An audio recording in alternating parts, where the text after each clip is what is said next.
Hello everybody, and welcome back to episode 29 of my tutorial series for Dwarf Fortress. In this one, we are going to breach very deep down into the dark, and this tutorial series is a Let's Play series. That means, while I have a main topic, there will be always things distracting me here that are going on in the fortress, so keep that in mind. I will do my best to explain everything that is happening along the way. So, another disclaimer that I have to make for today's episode, we are going to enter very spoiler-heavy explanations. So, if you personally want to go for the mythical, very valuable substances in the subterranean on your own, don't watch this episode, because you might actually spoil yourself some fun. If you are one of the people that are similarly thinking like me, that you love explanations before you throw everything under the bus, then just keep watching. So, we seem to have well, we don't have luck with this little fella. For the sake of this tutorials episode, I'm going to shut him down. People who were with me with the last episode would know that this is a savable thing. We would need to fetch up some leather and fetch up some raw gemstone, but I want to stay on topic, so this poor fella will have a bad time here. I hope you understand. So, we have a petition open. That's something I want to get over with before we go downstairs. So the Golden Faith wants a temple and a priest. So the Golden Faith is a organized religion that's worshiping a certain god. As you see here, once they go over certain thresholds, they want of worshippers. They want priesthood and all. So here we were lucky, and that whole thing was already worth enough money, so we can recognize the priesthood.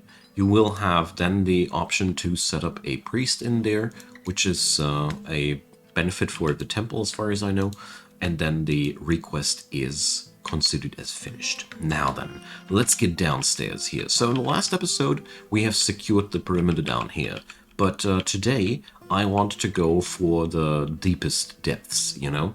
We've already discovered that Caverns Layer 3 starts here. We've already discovered magma, and we've discovered something else very interesting here, and that's a gem-studded wall. And that's what we're going to explore today.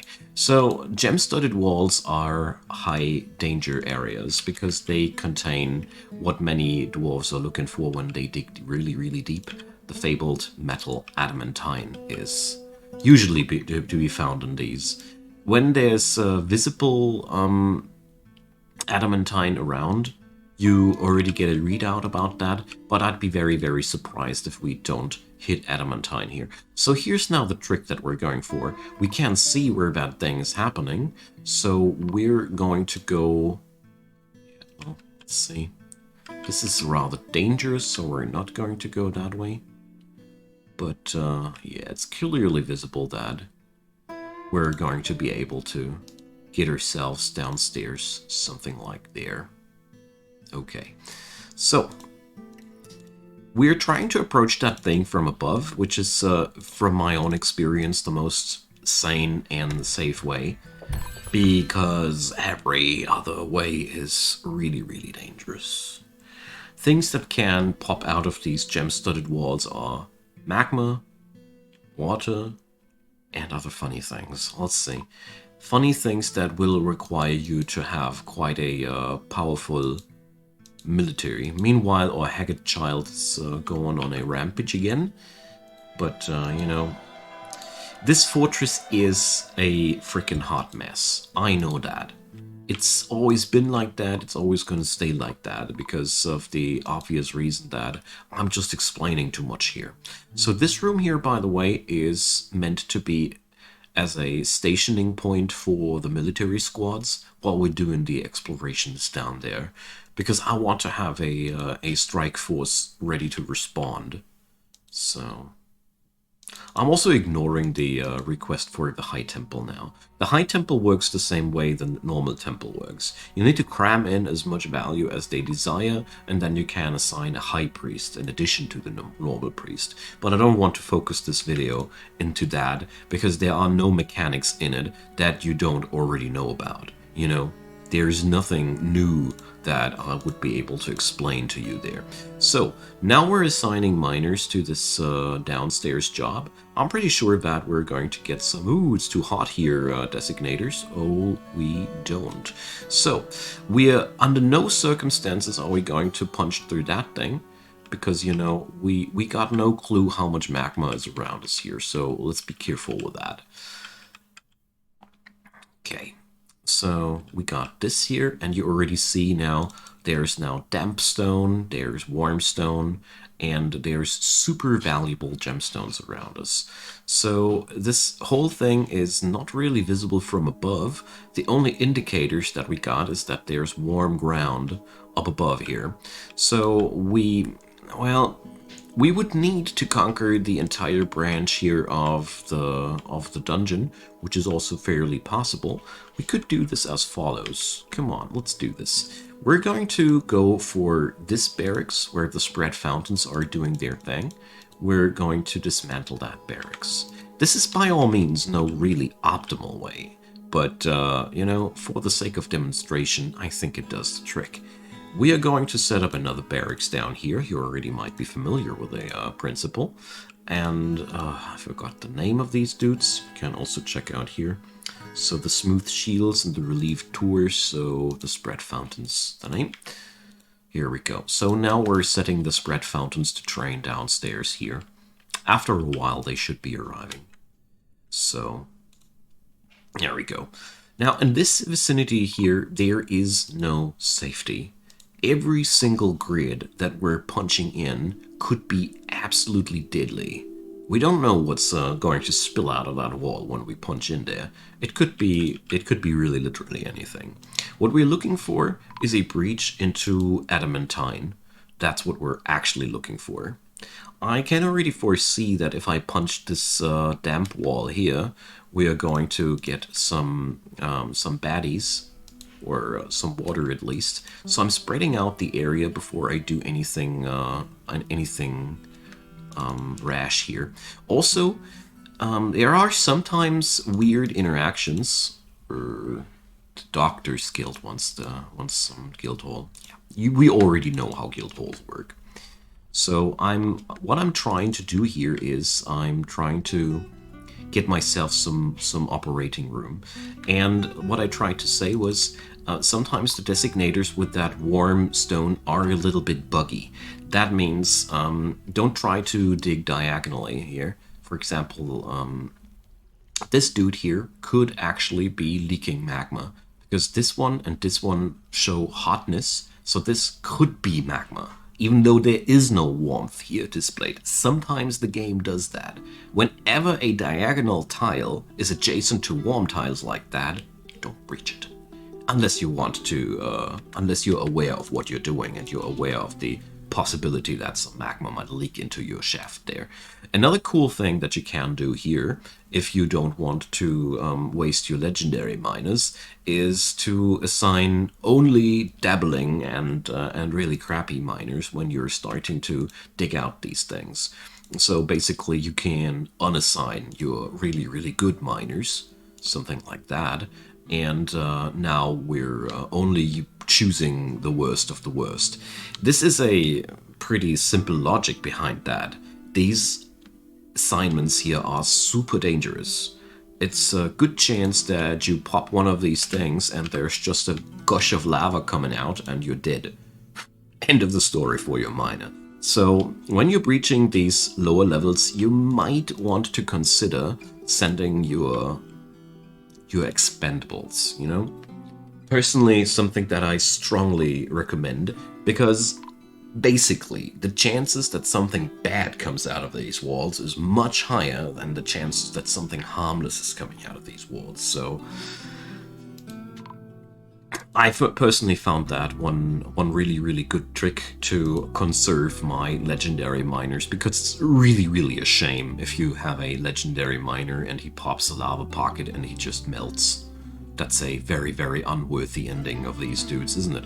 So, when we are stuck with only dangerous tiles, at some point this will happen. Oh, wait a sec, we want a high priority designator. At some point this will happen. then it's time to go for the danger, you know? I'm personally trying to free up as much space here as possible, because the fun part about magma is it dries up just like water does.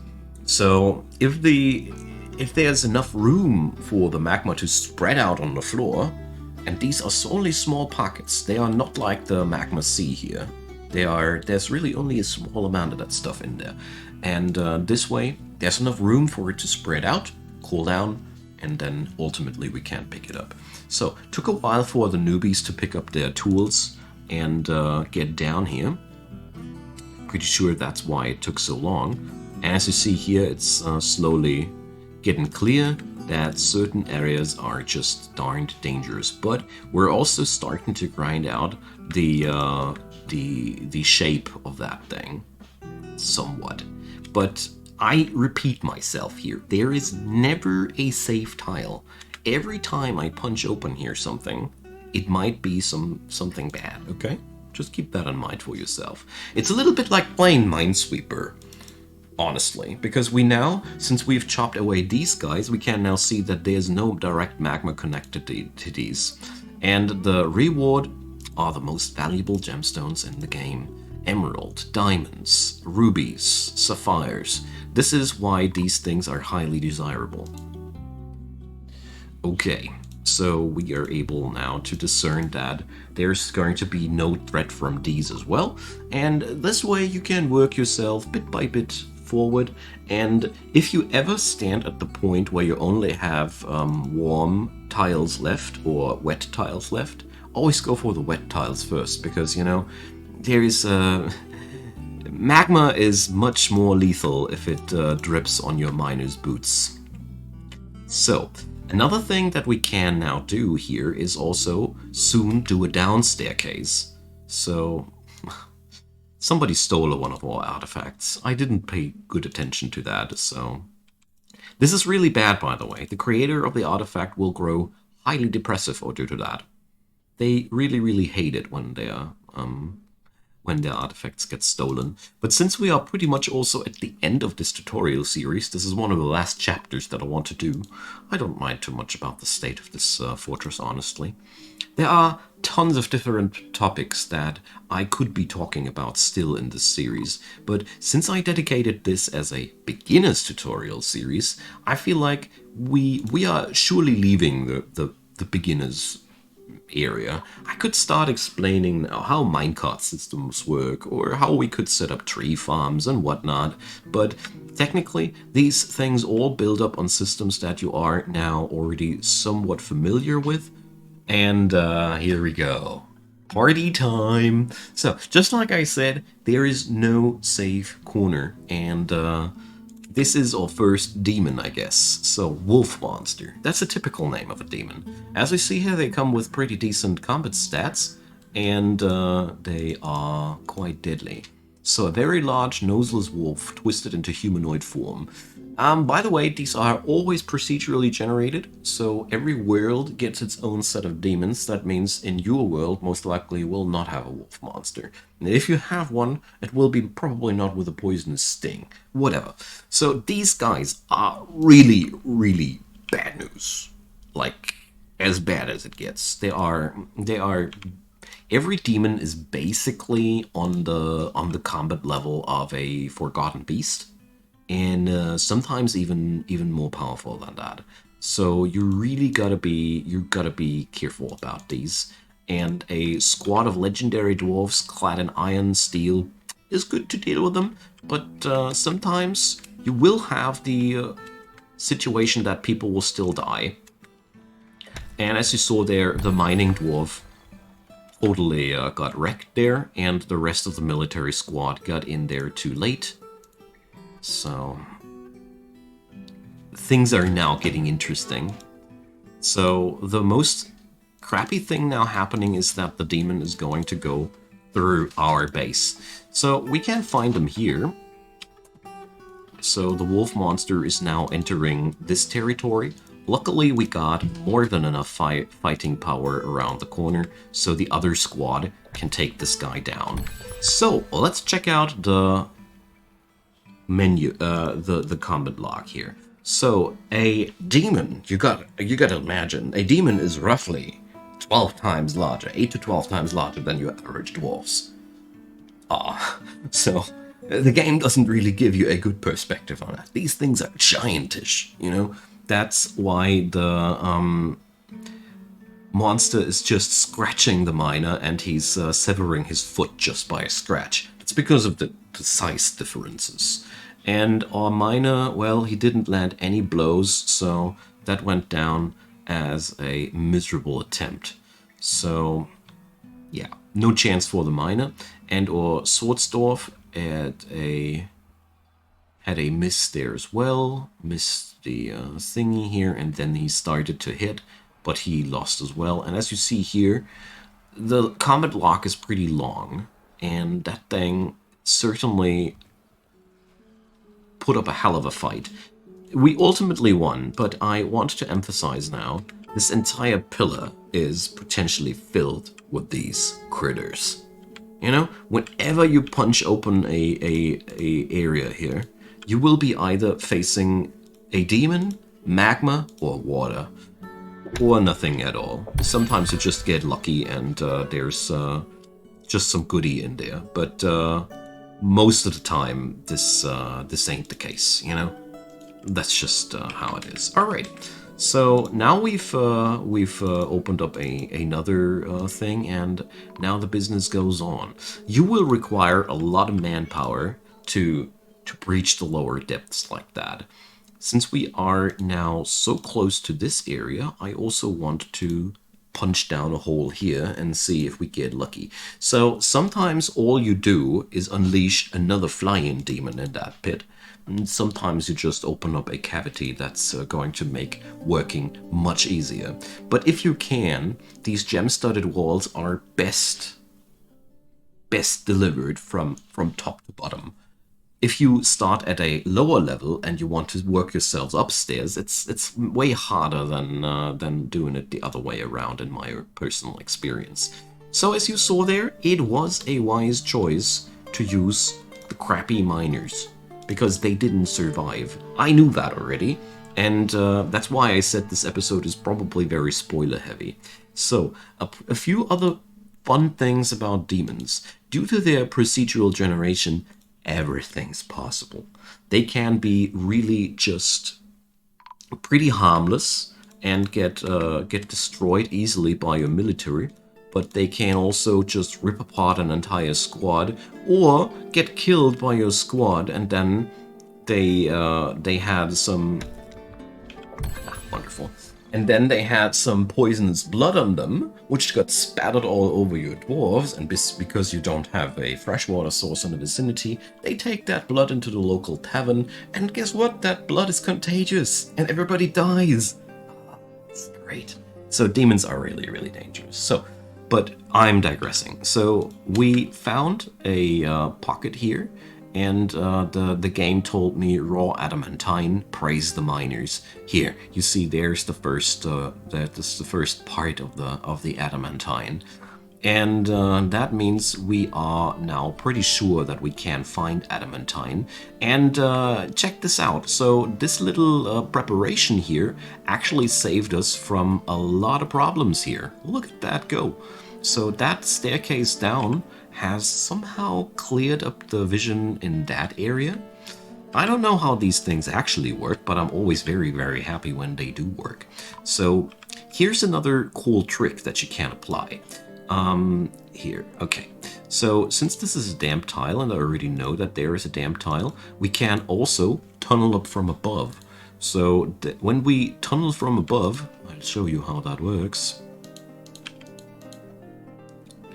You breach that thing, but the person breaching is upstairs. So whatever is happening, it's not gonna touch your folks. And that's a very, very good thing. That's practically one of the easiest and safest ways to breach the mines, or breach the depths. So I can show you again a little bit more in detail how that can work.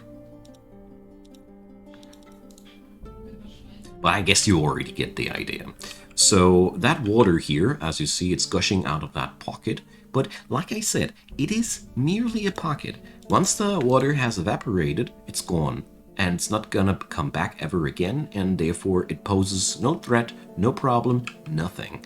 So I'm going to show you one more thing here now, but I guess you can already tell what I'm up to here.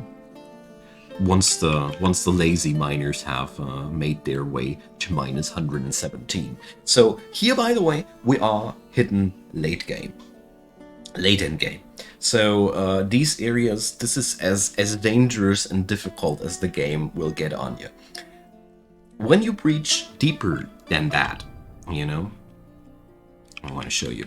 So when you go deeper than the actual magma sea, stuff like here, when you will want to go still deeper than that, it's going to grow complicated. Because you see, my mining designator, it doesn't get activated anymore. That's because I have reached the lowest possible layer.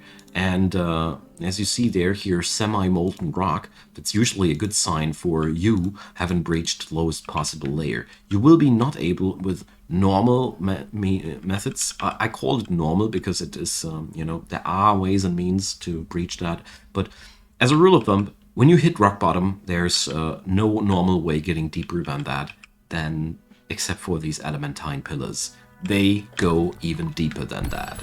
And that's where things get dangerous.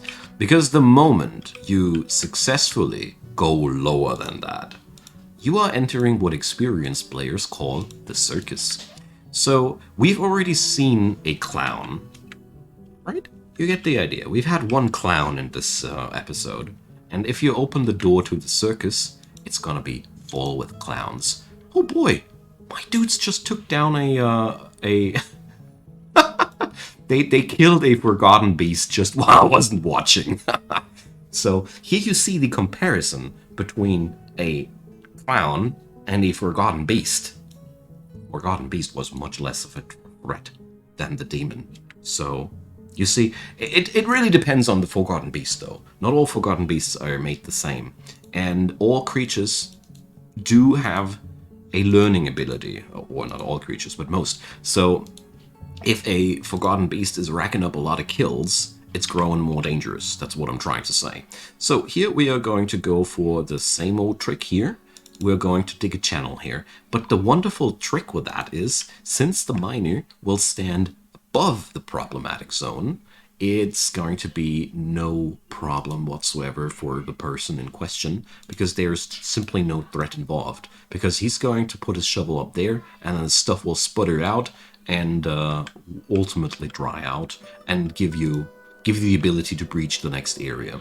Technically, I personally am a big fan of always trying to breach these things from above, like I do here, because if you do it from the same level, you saw when you open up a cavity with a demon, usually the miner is just a goner, and same things apply here. If you breach that wall with a miner, most of the time, if you're not hitting the corner thing, the miner is also pretty deado. Usually, technically, your dwarves are able to run away from magma, but practically, they quite often fail while doing so. That's just my personal experience. So now we see, boom, it's gonna crash now, and the dwarf in question is just going back and doing his thing. Meanwhile, the cavity here is spurting out, and let's just hope that nobody's trying to collect something here. So, turns out my doctors were not doctoring, as it seems, because the entire hospital died. Well, how did that come together? Or are we suffering from some...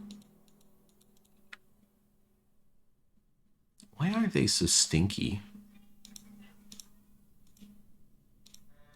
Well... So, people are dying here in the hospital, obviously. So, what has happened, if you ask me, was that the demon in question that we killed there was poisonous, or the Forgotten Beast, I don't know. But In short, I think they just died by poison afterwards, because the hospital is set up properly. There's doctors, there's resources, there's water. So there's another person injured. So, yeah, okay. It's because the dwarven child is killing people again. It's that case. So all in all, as you see there, the casualty count is going up, and that's pretty normal when you're starting to reach the lowest layers there. But it's also a pretty good goal to go after when you are just down there and you're looking for a challenge.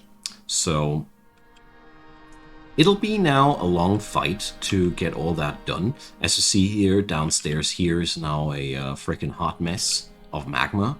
Also, try to loot your gemstones before you breach open magma, because if I remember correctly, they don't survive that. But as you might already notice here now, the whole stuff here is drying up at points. Here's the first piece of cavern floor. And just like water, it evaporates. It'll take a while, but then eventually it'll evaporate. And over the course of the time, you will be able to breach the lower layers until you hit that adamantine.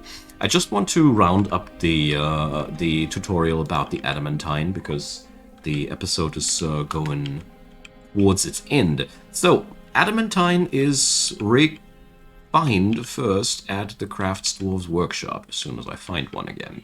So here, Crafts Dwarves Workshop is extract metal strands. Once you have metal strands extracted, you can make adamantine wafers at the smelter. Where was it? The forge. Yeah, at the smelter. So the metal strands are then taken and transformed into adamantine wafers. But you can also take those metal strands and carry them to your loom. As soon as I find one again. It's such a terribly organized fortress. Who built this shack? And over here, you can weave metal cloth. Metal cloth is adamantine cloth, and it's really powerful. Overall, adamantine is the best material in the game, unless you want to do something heavy with it, because it is a super lightweight, super valuable, super extremely slicing material, but blunt weapons are really horrible with that material, because they're missing the oomph behind it. So don't do adamantine warhammers unless you want to have really crappy weapons. How did I find a magma pool all of a sudden? Who's scouting down there? Well, usually when you discover something new, that means somebody has been scouting down there and has been uncovering something new. Usually cats or other of your pets or whatever. So, the course of action here would now be to wait until the magma is dried, and then make sure that you breach the next lower layer, gather whatever you want to gather. As you see here, certain areas are safe now. We could now also just try and, for example, to take a peek into these. Like I said, looking from above is the best way to do. The most dangerous thing that could happen to you is I'm sorry, that distracted me. Is a demon that's capable of flying out there and nabbing you dudes. But actually, many demons aren't even capable of doing that. But as soon as you shovel there, you leave a ramp, and then they can crawl out. It usually results also in a dead miner. But it is no insta-dead if there's something to retrieve. Are my haulers somehow not working? No. Fortress is just overburdened. So, well, since I'm forcing through a lot of things here just for the sake of demonstration, I am well aware of my shortcomings here. But I think I gave you guys a good impression about what's there. I think I also introduced a couple of nice little basic strategies that you can follow, but here's a fire burst, so that's actually the most harmless thing that can happen. I didn't mean to go for a spoiler heavy thing or anything because I know, I want you guys to explore your things on your own and find your own solutions, and that's how we're discovering things down here. So, as a last word here before I leave, because I see this happening, if you don't want to have that happening, the reason why this is happening here, they're carrying back some troglodyte stuff. This is because when I started this run, I didn't forbid these points. So if you want to have secure caverns, the moment you fire up your save file and you start your embark, just forbid these hauling things, and nothing downstairs dying will ever be given free just in an instant. Very, very helpful thing.